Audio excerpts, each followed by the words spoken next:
Welcome to Small and Supercharged Podmas, a series of chatty podcasts that were first broadcast as lives in the Small and Supercharged Facebook group on the run-up to Christmas. Each short podcast features a member of the mastermind group talking all about what they have got going on this Christmas. Listen, enjoy, screenshot, share to stories and share your support of these amazing small businesses. And equally, if you want to catch up with some lives, we have got them running all throughout December over in the free Small and Supercharged Facebook group. Just search Small and Supercharged and you will find the Burgundy group. I hope you love them. We have got a grand finale of the fabulous Jax from Perrinpit Farm. So Jax, tell us a bit about you and your business. So I started this as a lockdown business. It had been, obviously last year, around summertime, June, July time. And my husband and his family are farmers in just north of Bristol. And we had a couple of friends who said, we could sell some of your beef at our milk hut. And I thought, we could do that. Like, we could definitely do that ourselves as well. So it's all been on Facebook, really. Put it online. So we were selling some boxes, put a sign up outside the farm gate. And it's gone from there, really. So we shared an animal with our friends the first time. And then people kept asking for it. And so we've been doing our beef animals about once a month. And we sell them in sort of mixed boxes. And then people wanted some of our lamb. And then we saw some pork and some turkeys at Christmas. So it's just sort of snowballed from there, really. So, yeah, we've been doing it 18 months-ish. Really and, yeah, just straight from the farm. I love these lockdown businesses because some of them are so brilliant. And was it, I know, I'm just trying to think, was lockdown one when we had issues with getting, it's just been, it's all one big blur for me, to be honest, for the last 2 years. It is for me. There were issues with getting food, weren't there? Did that encourage you to do it? I think people did, when we first went into lockdown, our local butcher, people queued around the block just to buy meat from him. So I think people were a bit worried about it. And you can't really buy, you can't from the supermarket buy a big box of beef or lamb or whatever. And we have some really good butchers around here, but there was no one else doing the sort of straight from the farm boxes. And there was quite a lot of help with some of the farming groups and things that they gave a lot of advice on it. So it did become a really popular thing. And I think just people don't want to go back to buying meat from the supermarket anymore. I think it's great because you do, there has been a real push, quite rightly, and I'm sure you would agree with this anyway, towards buying British. So whether you buy from the farm gate or from the supermarket, supporting our British farmers. Yeah, exactly. Supporting obviously, if you're listening to this in other parts of the world, but supporting your kind of farmers in your country, because when there were issues with importing and exporting and all of those things, because we've had Brexit, we've had COVID, we've had all these issues, it was actually our farmers in our country, the British farmers, because this is often being recorded in England, that were feeding us and keeping us fed and watered. And it's quite easy to do because there's a little red tractor, which is like a sign of quality. So that's not necessarily the only mark to say that it's British, but people do know about the red tractor and people look for that in the supermarket. And you see them, I see them when I go to the supermarket myself going, that we can get this one. So it is quite nice to know that people have caught on to that, and that's sort of a standard thing now. So I think people do prefer to buy from British. They just don't always necessarily know, where their food's coming from. And meat is obviously at the forefront of, it is pushing. People are realising now to read the label and to check. So I think meat and eggs, obviously, people are much better with eggs, aren't they? But hopefully it will all follow, and we'll, only import what we need to import rather than relying on the imports. Well, I think it's great because we do get to support our local and our national farmers. But also, I know in the UK, I spoke to Jade from Out and About Poultry probably a week ago now, And she was saying that the welfare standards that we have in the UK, whatever level, whether it's free range or however the meat is farmed, so much higher. Are really good, and they really do look after the welfare of the animals. And again, it's just that education, because you wouldn't, as just a consumer, you wouldn't know that. Something that I've really learned through working with people like yourself and Jade. Like, you would think that everything was raised to the same standard wherever. That is absolutely not the case. I know I've watched programs with Jamie Oliver did a big push on it. Yeah, and I was he did. Absolutely shocked and disturbed. To be honest, at my ignorance about it, I hadn't really even considered that it wouldn't be as I would have thought. It's ridiculous. No. I'm annoyed with myself, but it's learning. It's funny though, because you would think that the EU, like that we were a part of, that we would just do the minimum and that would be good enough. Like, some of the big EU countries eat a lot of meat, and are really big countries, and yet our welfare standards are huge, are so much more ahead of everybody else's. And that was one of the big pushes, that when we were trying to sign trade agreements, that all the farmers were saying that our welfare is so much better, so that your food has had a much better life than if it comes from elsewhere. So, and actually you don't know where your meat is coming from, as in the supermarket, even if it's British, you don't necessarily know where it's coming from. And I think people like coming to us or like going to their butcher because they see it. So even if it is a bit messy, or it doesn't look like the farm does on the telly, they're like, oh, actually, that's a real person, and they can see Will and his dad walking around the farm in the tractor, doing things. So actually, I think they quite like that. We put pictures up, and we never hide the fact that it's an animal, because we look after them and they have a proper life. And I think that's something that people don't really they don't see that in the supermarket. It just becomes something you put in the trolley. But at Christmas it's good, because lots of people buy Christmas turkeys from the farms direct. So it's just an extension, isn't it? And lots of people wouldn't dream of buying their turkey now from the supermarket. And so I think it's just, people are getting used to going back and buying stuff from their local producers, I suppose. Now, you said you started doing the meat boxes in lockdown 1, and not that many months ago, you won, not one award, it was 2, wasn't it? Can you tell us a bit about that? So we won 2 Great Taste Awards. So it was about this time last year, or maybe January this year, I entered us into the Great Taste Awards, and I put forward our sirloin steak and our joint of rib. Sorry, I got something in my throat. And because I thought, everybody likes steak, don't they?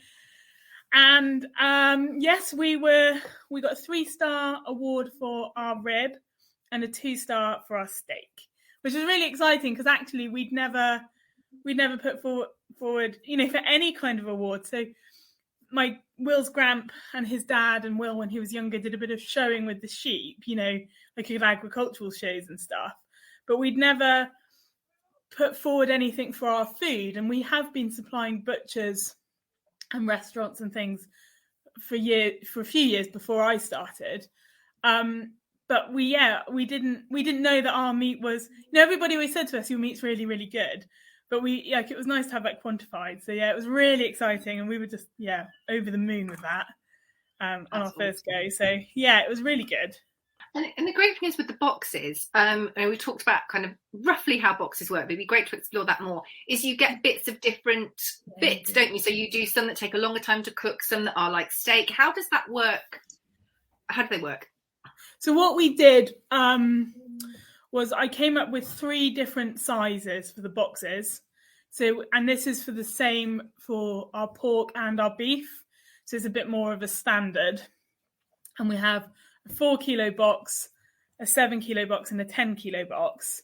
So your 4-kilo box would have enough in it. It would fit into one drawer of your freezer, and it would do a couple or a family of 4 with young kids who don't want to eat a lot of meat but want to eat good meat, or it's a slightly smaller box. And you would get with the beef, you'd get some mince, some diced, a slow roasting joint, a more expensive joint, and a packet of steaks. And then maybe some of the different stuff, like we get our shin back, we can get our liver back. So I'd put some of the different, more unusual bits in. Unless, of course, somebody says, no, we don't like that, because some people don't, which is absolutely fine, because you eat what you're used to, don't you? Then the 7 kilo boxes are probably the ones that most people go for. So they would do your family of 4 for about a month if you don't eat beef every night, or, you bulk it out with veg. And I say to people, do like bulk everything out with veg, because you sort of like the mince in the Tesco's or any supermarket sort of shrivels to nothing. And I say, actually, if you use ours, it doesn't shrivel. And then you can have leftovers for days if you really bulk like your bolognese or your chili out or whatever. So you would get, again, a mix. You'd get more steaks and more of the expensive joints. And then you'd get your diced, your stewing steaks, your braising steaks, some diced mince and some mince and what have you. So you get a much bigger box, and that comes to about 7 kilos. And again, you'd have your slow roasting joints. You'd probably get some short ribs, which are quite popular now. I think one of the celebrity chefs promoted them, and everyone always asks about them. And they're quite good actually in the slow cooker. So you do get a bit more of the unusual stuff in your 7 kilo box. And then we have a 10 kilo box, and that is when you would get, you can have a rib in any of the other boxes if you request for it, but you'd get your rib, the really much more expensive joint. You'd get more steaks again, and then you'd get like a much, much more of all the other stuff till the box weighed 10 kilos. Sure. And what we do, it is all on our website, what you roughly get in each box. But some people just don't eat mince or don't have diced beef. So if you ordered one, actually, because I know how our animals split out now, we can take requests, and we can, somebody says, oh, we won't eat the mince, don't put the mince in. I can swap it for braising steaks or some more diced meat or whatever. So, it's never forced upon everyone, but it does mean all our boxes are slightly different each time. And I think people quite like that, because they know what they like to cook, but it gives them like a bit more inspiration. I had a customer who said, oh, we've never had short ribs before.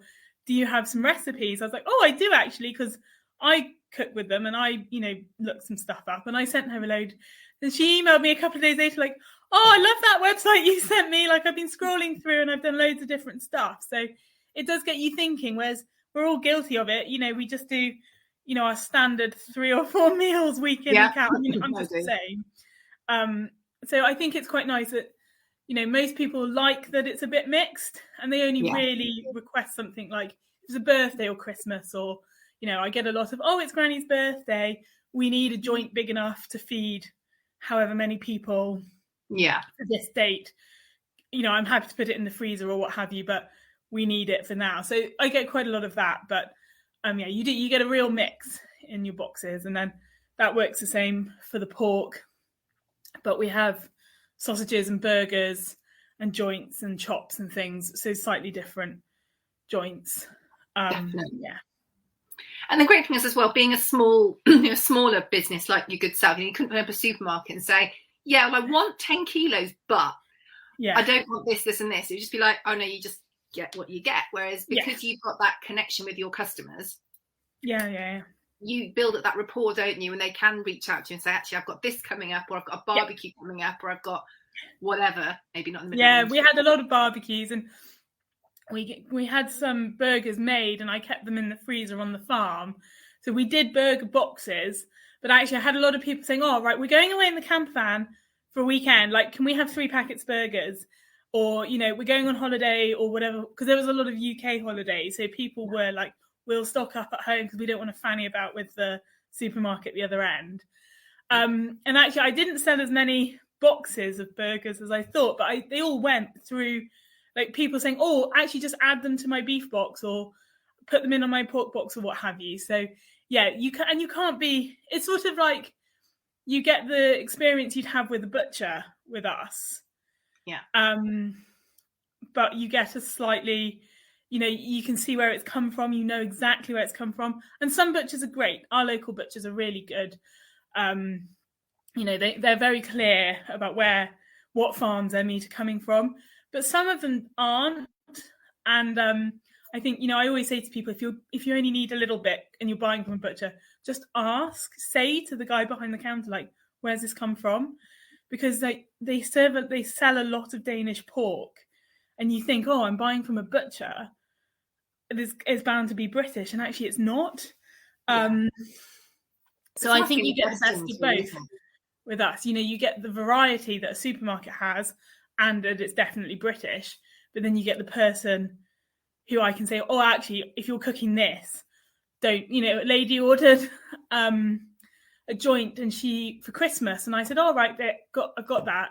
I said, oh, what are you going to do with it? She said, oh, I want to make a beef Wellington. I was like, oh, no, that's the wrong joint. And you won't get that in the supermarket, No. So I said, you need to get your fillet instead, and I sorted that for her. So, it's just that sort of personal touch, and I think people like that. Yeah, definitely. So you have sold out, because what you do is every month-ish you have one beef animal, one cow, and you you often sell out before he even trundles off to. Yeah. So I don't know how you politely say he. I know it's always awkward. Like, oh, off he goes. But I think that's really good, because it means that animal is like either nearly completely accounted for, or it's completely accounted for before it goes off. So it normally is, and it's definitely. I mean, I had 1 month this autumn where we hadn't sold very much of it, and we had a few boxes left. But I think people were just having a funny month, because we did some smaller boxes and mixed it with some pork, and they all went. So yes, what we do is we sell the beef and the pork once a month, and we send out an email with, like, this is the dates that all of our meat is available this month. And then people can either order online, that's also on our website, or they just send me a message saying, well, go put me down for one of these. Because we're small, we can do that. Some people can't afford the whole box up front before payday, so I just say, right, send a deposit, or and I'll put you down for a box. And I tend to sell I'd have sold over half an animal, or have accounted for half an animal by the time it goes, and then we hang everything for 3 weeks. So by the time I get it back and box it all up on our dining room table and put it in the fridge, it's mostly all sold. And I do have I have some customers who are like, oh, well, we'll take whatever diced or mince or the cheaper bits that you don't want, and I have a couple of really good customers who always want all the offal. So, like, I don't like any of it going to waste. So that's why when we had a few boxes left over, I think September time, and I just sent an email to all my customers saying, right, guys, what are you short of? Because we've got some pork coming, and I can mix it with some beef. And I think it was just everybody's freezers were not quite full enough, or not quite empty enough to order a whole box, because they all went. So, but I'm very careful. Like, I won't book an animal in unless I've had, I can sort of sense if people are going to be wanting it. Like, we've sold, for the first time ever, I've done 2 beef animals for December, and we're sold out. I've got a bit of a waiting list. I've got people who say, oh, I could have more if you've got it left on Wednesday when it comes back. But obviously we've sold 2 whole beef animals. So, like, I know that all our customers are going to take at least sort of a month, 6 weeks to eat all that, especially it's Christmas now. Everybody goes out. Well, if we're allowed out. If we're going to be allowed to go and eat out. I'm not sure about that. I don't want to think about it. And so I know that actually there's going to be no point me doing another animal in the middle of January, because everyone's still going to be eating the beef from Christmas. So, we think about it a lot, and we're very careful. We wouldn't send an animal that's not ready to go. They have to be finished. My father-in-law gets really funny. He's like, they've got to have the right fat cover. And I always try to explain to him that, people don't like fat on their meat anymore. It's all good. So we're, it's all sort of like a family thing. We always talk about like, right, when's the next one going to go, and we book it in, and so it is all sort of very carefully managed so that we don't have to do the hard sell all the time. Yeah. And I was a bit anxious, as you will know, about doing 2 at Christmas, because I thought it's just too much beef for everyone. But I think we have now got enough of a customer base that, I think people really are looking forward to this Christmas, and I think that turkey is absolutely traditional. Like, we have turkey at Christmas here, because I like it. But beef is, I've had beef at Christmas before, and it's been delicious. You can, any kind of roast. And people like to stock the freezers up at Christmas, don't they? You got Boxing Day and New Year's Eve, and that whole that week in between that becomes like no man's land. Yeah. And once you finish eating turkey, in like sandwiches. I've had a lot of people say this time, "Oh, can we have a box? But can you make sure that there's a nice joint to roast and slice up?" Yeah. So I printed out a recipe, just to do a basic roast, for everyone. Because people just need nice food this time of year, especially if we are going to be, it's Christmas anyway. Everyone loves doing nice things, don't they? But if we are a bit more restricted, I think people are like, oh, well, one thing we can control is food, and we'll have nice food. Absolutely, and treat yourself a bit. And even as you're saying, I know that if you buy higher quality meat, it is more expensive, but it does go further because you can pack it out with vegetables and it still keeps that flavour. And also, there is another big trend coming in, which is don't eat meat every day. Eat better quality meat and don't eat meat every day. I say that to everyone. My husband eats meat probably every day, probably 3 meals a day if he could. But I wouldn't necessarily eat meat every supper. No. And I think it's really important, there is a shift, then there is this, farming's really bad for the environment, and we get compared to the Americas, and you're like, well, actually, if you look into it, our farming isn't that bad, but I do see why everyone goes on about it, and every industry is going to have to make allowances. So if you want to eat meat, but you want to do your bit, just eat better quality meat less often, and that's what all our generations before us did. They didn't eat meat all the time. We're also used to being able to have chicken, beef, pork, lamb 7 days a week with a roast on a Sunday. Actually, generations before us would kill a chicken and eat the whole chicken. And, it seems really so old fashioned. But actually, I think they had it right, because actually when that meat ran out, they'd have vegetables for a few days. And you think, well, that's not the end of the world. That's probably better for you than this sort of high turnover, no meat gets wasted, and I think that's more important than necessarily having meat every day. I think a lot of people do. We're guilty of it, and it's so easy to cook with meat. There's a shop on every corner, isn't it? And it's not expensive either in a supermarket. Meat isn't expensive. Cheese can be more expensive than meat. Yeah, it can. It can. So you just think, oh, I'll whip up this. It'll take me 20 minutes and that's that done. Mm-hmm. But I do, and I think there is a shift. People are being so much more mindful. Yeah. And if the type of customers that I get are very conscious that they're buying from us and they're buying local. And I think they do then think, oh, actually, we've bought this quite... it's not super cheap. It's not the cheapest way to buy beef, but they know that it won't shrivel to nothing. Our joints don't go down really small. Our mince stays, and so they make proper big meals with it. And everybody says to me, "Oh, I can't believe how many leftovers we had." It's two different products. Yeah. And I've got lots of customers who say they eat less meat for buying from us, and yet they buy from me every month. Because they're eating the quality. It's because they're not topping us in between. Yeah. No, I think it's very disappointing when I've done it before, when you buy a joint of meat and you think, God, there's loads of it here, and you put it in the oven and you pull it out and you're like, where did it go?